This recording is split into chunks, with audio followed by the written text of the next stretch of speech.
ছত্রপতি শিবাজি মহারাজের এই গৌরবময় দেশ মহারাষ্ট্র।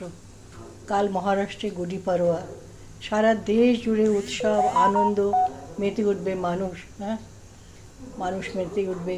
হ্যাঁ, তো সবাই নানা রকম গুড়ি, গুড়ি মানে মা লক্ষ্মী, তারা প্রত্যেকের ঘরে ঘরে গুড়িকে সাজাবে, গুড়ির কাছে প্রার্থনা করবে, ধন ধান্য সুখ শান্তি ঐশ্বর্য সব তারা করবেন, এবং নানা রকম মিষ্টি। তো আমিও ভাবলাম যে গুড়ি পাড়ওয়ার দিনে হ্যাঁ আমি একটু মিষ্টি বানিয়ে রাখি। তো আজ আমি সেমাইয়ের পায়েস, কিশমিশ আর কাজু সহকারে। আশা করি সবারই ভালো লাগবে এটা। তো আজকে বানিয়ে রাখি, খানিকটা বানিয়ে রাখি, আবার বিকেলের দিকে আবার তাকে পুরো তৈরি করব। তারপর ঠাকুরের কাছে দিয়ে স্নান টান করে ঠাকুরের কাছে দিয়ে প্রণাম করে আমরা মহারাষ্ট্রের জন্য তো প্রার্থনা করবই, সারা পৃথিবীর জন্য প্রার্থনা করব।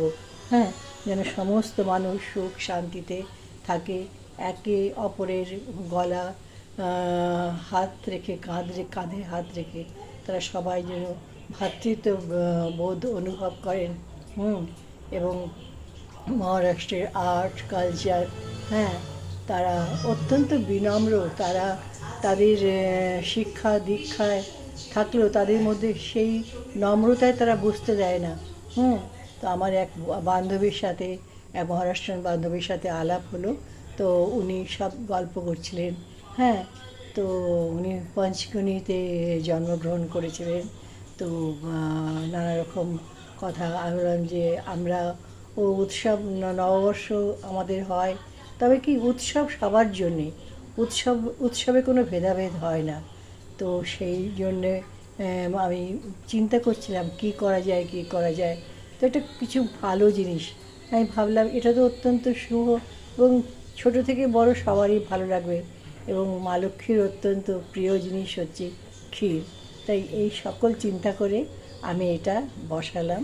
এখন হতে অর্ধেকটা করে রেখে দেবো। কারণ কি, এখন থেকে করে রাখলে সেটাকে আমি ফ্রিজে রাখতে চাচ্ছি না। আমি বিকেলের দিকে একবার বা রাত্রের দিকে আরেকবার ফুটিয়ে নিলেই এটা আমি আর ফ্রিজে রাখতে হবে না। তা কাল সকালে উঠেই ঠাকুরের কাছে এটা রাখবো, সবার জন্য প্রার্থনা করব।